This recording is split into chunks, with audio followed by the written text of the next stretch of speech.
banyak yang salah paham mengartikan minal aidin wal faizin itu sebagai mohon maaf lahir dan batin. Betul Pak?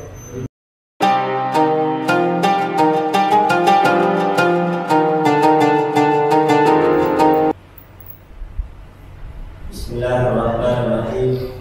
Assalamualaikum warahmatullahi wabarakatuh. Waalaikumsalam warahmatullahi wabarakatuh. Alhamdulillah.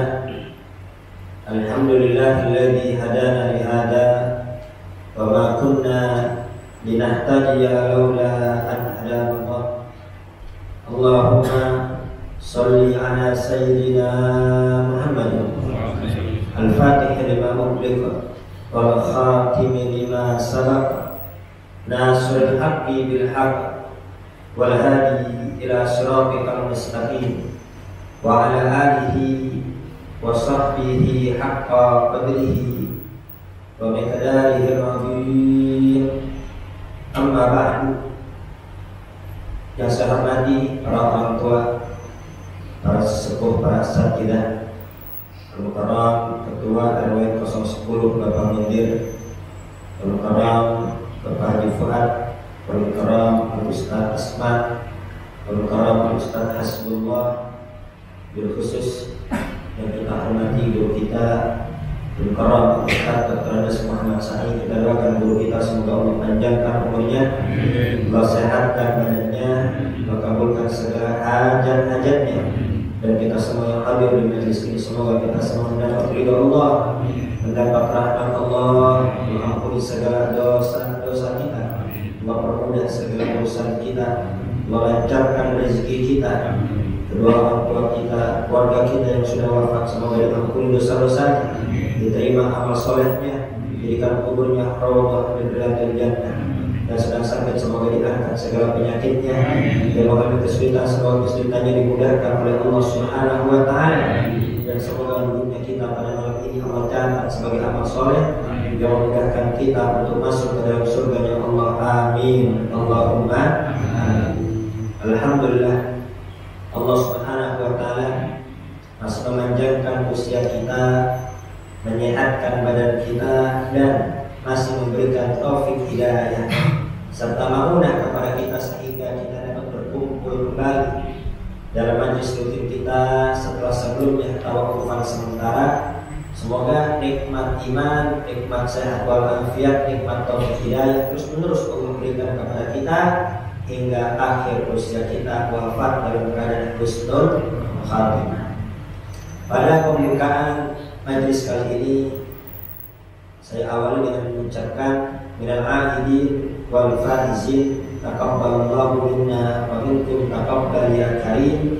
Mohon maaf lahir dan batin.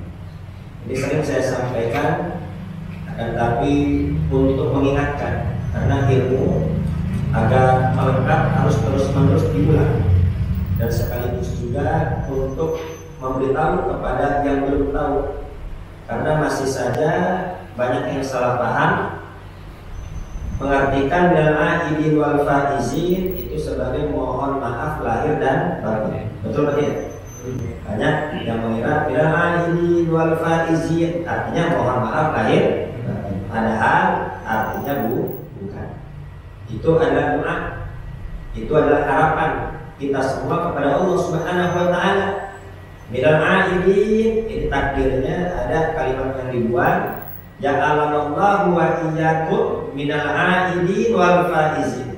Semoga Allah menjadikan aku dan kalian termasuk orang-orang yang kembali suci bersih dari dosa.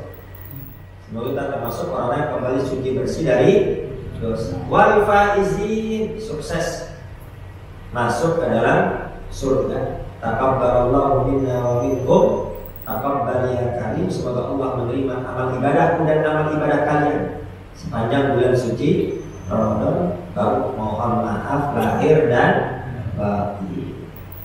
Kemudian timbul pertanyaan, kenapa kok lafaz minal aidin yang diucapkan dan diamalkan? Karena ini sesuai dengan janji Nabi besar Muhammad SAW. Man shoma Ramadhana wa qama imanan wa ihtisaban ghufira lahu ma taqaddama min dhanbi. Nabi berjanji, man shoma Ramadhana, man ismu syarat. Ini syaratnya, barang siapa yang berpuasa di bulan Ramadan dan sholat tarawih di malam hari. Ini syarat harus dipenuhi nih buat. Apa syaratnya? Puasa di siang hari, tarawih di malam hari. Maka jawab syaratnya, janji dari Nabi apa? Ghufira lahu iman wa ihtisaban. Dia puasa dan tarawih lantaran iman kepada Allah, yakin dan percaya itu kewajiban dan anjuran dari Allah, wa ihtisaban dan ikhlas dalam mengerjakannya, maka jawab syaratnya ghufira lahu ma taqaddama min dhanbi, akan Allah ampuni segala dosa-dosa yang telah lalu. Amin Allahumma. Syarat untuk mendapat ampunan, apa syaratnya? Harus shoma wa qoma, harus puasa dan sholat tarawih. Kalau puasa dan sholat tarawih, dia berhak mendapat ghufira, mendapat ampunan atas dosa-dosa yang telah lalu. Akan tapi kalau nggak puasa dan nggak sholat tarawih, bisa nggak dapat ampunan? Nggak bisa. Nah, jadi minal aidin ini bagi yang puasa, bagi yang sholat tarawih. Karena kita sudah menjalankan puasa sebulan penuh, tarawih sebulan penuh, kita berharap semoga Allah mengampuni dosa-dosa kita semua. Tapi kalau nggak puasa, siang nggak puasa, malam nggak tarawih, ya tiba-tiba pas Syawal minal aidin dari mana ini? Ya syarat untuk mendapat ampunan nggak ente kerjain. Ini minal aidin dari mana? Bukan minal aidin, tapi inna lillahi wa inna ilaihi raji'un. Ya, itu musibah namanya. Alamatu mautil qalbi adamul huzni ala ma fatahu minal muwafaqah. Terus saya Ibnu Athaillah As-Sakandari dalam kitab hikamnya berkata, alamatu mautil qalbi, tanda-tanda matinya hati. Ini hati hidup atau mati kita nggak tahu. Kenapa? Tak terlihat. Akan tapi ada tanda-tandanya. Allah beritahu tanda-tandanya apa? Ada berhuzni, tidak ada rasa sedih. Tidak ada rasa sedih, tidak ada rasa menyesal ketika mafatahu minal muwafaqah, ketika tertinggal perbuatan-perbuatan baik.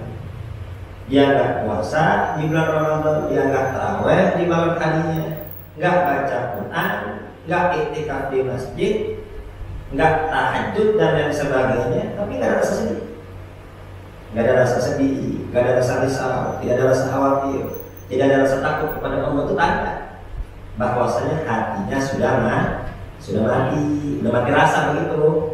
Ya, an-nasu niyamun wa idza matu intabahu. Manusia itu bagaikan orang tidur. Ya, bagaikan orang tidur. Itu yang nggak sholat, yang nggak puasa, itu lagi tidur. Ya, lagi tidur. Nanti kalau udah mati baru dia sadar, ya Allah, ternyata benar ya.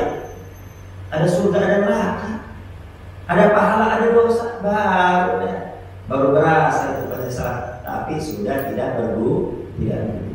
Jadi bagi yang tidak ibadah bukan ini, tapi apa?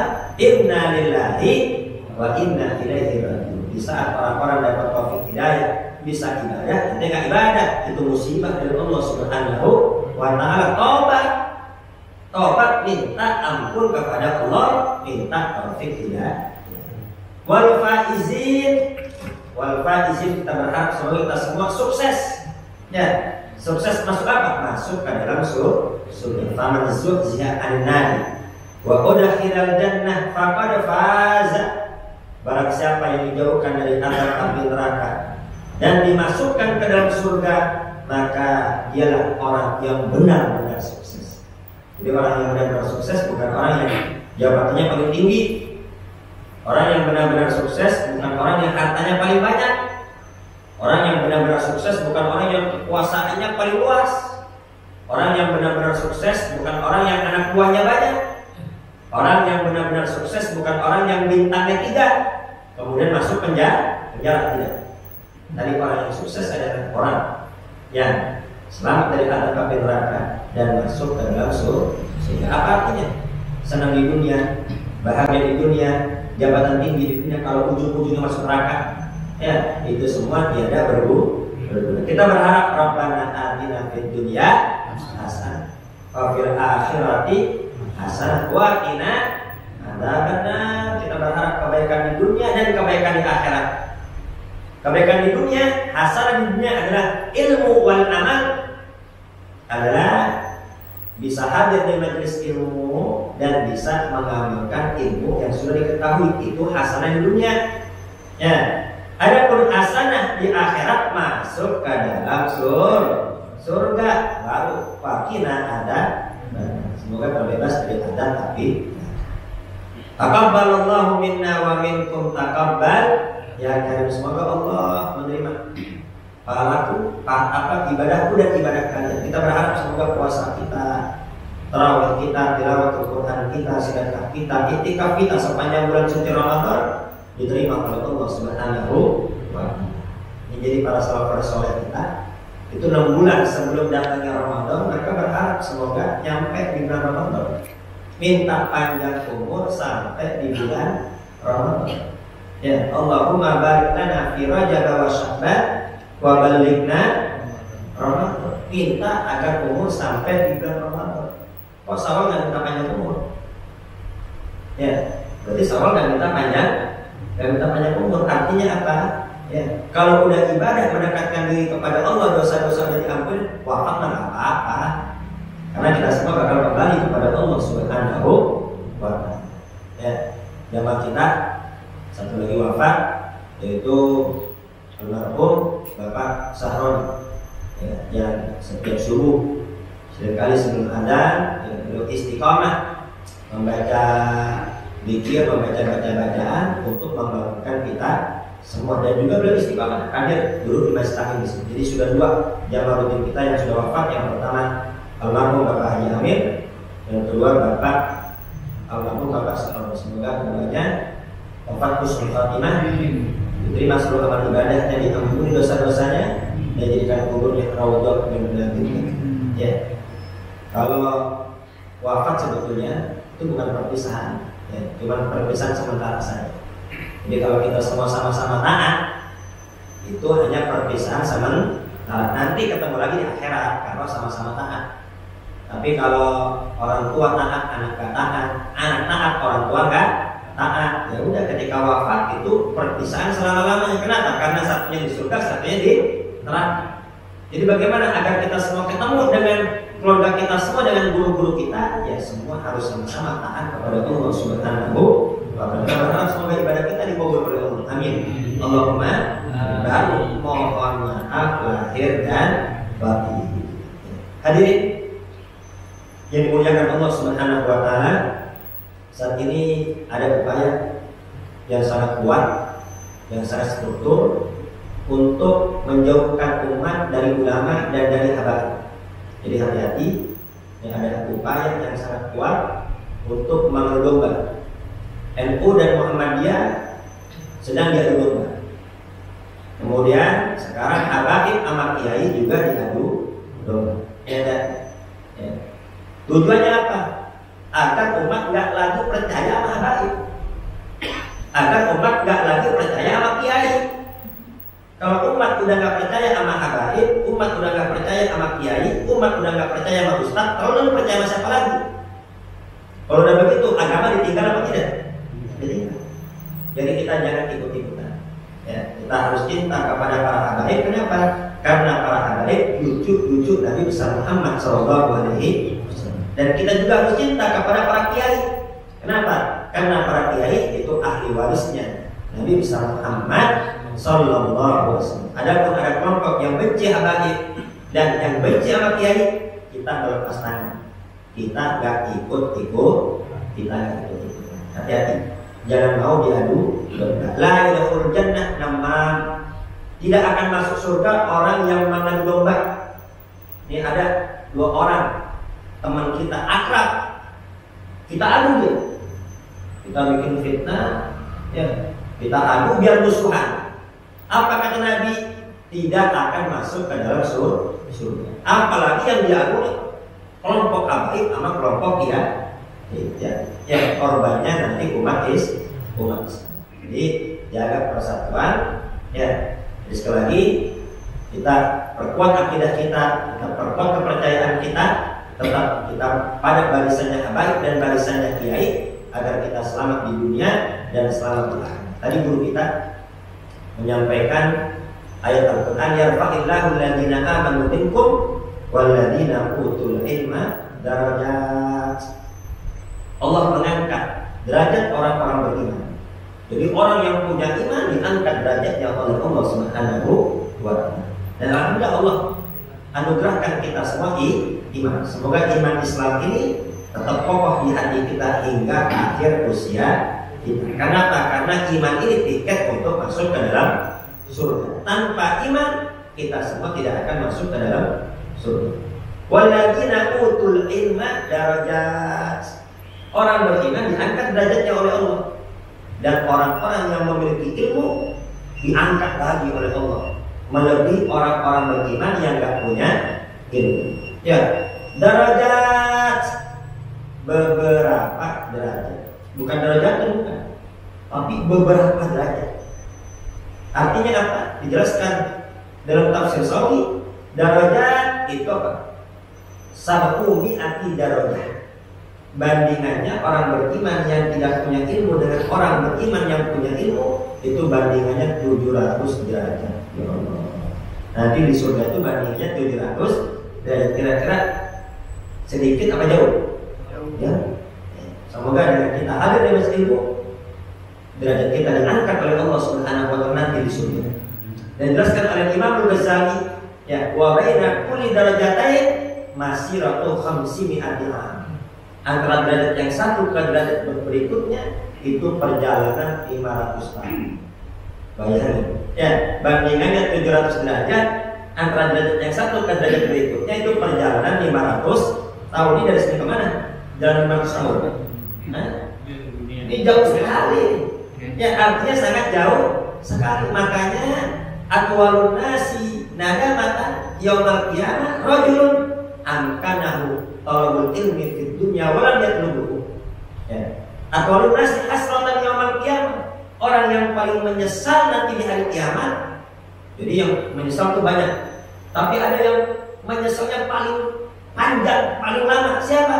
Rajulun, seseorang amkanahu talabul ilmi fid dunya wa lam yatlubuhu. Dia ada waktu, ada kesempatan untuk hadir majelis ilmu di dunia. Rumahnya dekat majelis ilmu, jaraknya tidak jauh, dan dia juga ada waktu, tapi sengaja nggak mau hadir. Dikarenakan malas, bukan dikarenakan ada hajat, ya. Tapi dikarenakan malas sengaja nggak mau hadir. Maka apa? Nanti di umur kiamat menjadi orang yang paling panjang penyesalannya di sisi Allah Subhanahu wa ta'ala. Baik, dikarenakan waktu, jadi intinya saya mohon dibukakan pintu maaf yang sebesar-besarnya. Bila ini wal faizin, taqabbalallahu minna wa minkum taqabbal ya karim. Dan hendaknya semua pelajaran yang kita dapatkan dalam madrasah Ramadan kita lanjutkan untuk 11 bulan ke depan. Ramadan ngajarin kita aktif di masjid. Maka di luar Ramadan masjid juga harus tetap aktif. Di Ramadan alhamdulillah sejak Isya di masjid ramai. Nah di luar Ramadan harus ramai juga. Ya, kita usahakan harus ramai karena sekarang sudah jadi masjid. Ini tanggung jawab kita semua untuk memakmurkan masjid. La sholat alijah di masjid illa fil masjid. Gak sempurna tetangga masjid sholatnya kecuali di masjid. Ini tanggung jawab kita semua. Jadi kita kalau nggak memakmurkan masjid, kelak kita dituntut oleh Allah Subhanahu wa ta'ala. Ramadan ngajarin kita dekat Al-Quran. Ini Quran tetap kita baca ya sepanjang hidup kita. Jangan sampai keluarga kita satu hari lewat nggak ada yang baca Quran. Kalau di rumah kita hanya terdengar televisi dan musik saja, maka nggak ada beda dengan rumah orang kafir. Usahakan anak kita, istri kita baca Quran meskipun hanya satu lembar, bagus-bagus sampai 1 juz. Dan Ramadan ngajarin kita berpegang terhadap sunnah. Ya, setiap malam kita sholat sunat tarawih. Nah, Hendaknya semua sunnah-sunnah Nabi kita kerjakan, jangan diremehkan. Dan kenapa? Karena sunnah-sunnah ini bisa jawab bil faraid, dapat menambah kekurangan ibadah fardu kita. Dan yang terakhir, jaga persatuan. Jangan sampai ada yang bermusuhan, jangan sampai ada yang tidak tegur sapa, jangan sampai ada yang putus tali silaturahim di antara kita dan di antara keluarga kita. Kenapa? Karena sehebat apapun ibadah kita, tapi kita tidak tegur sapa dengan tetangga, maka surga bukan tempat kita, tempat tinggal kita. Malkunun qati'ur rahim, malkunun walau mata fi jawfil kalam. Mungkin hanya itu yang bisa sampaikan. Kurang lebih saya maaf. Akhirul kalam. Wassalamualaikum warahmatullahi wabarakatuh.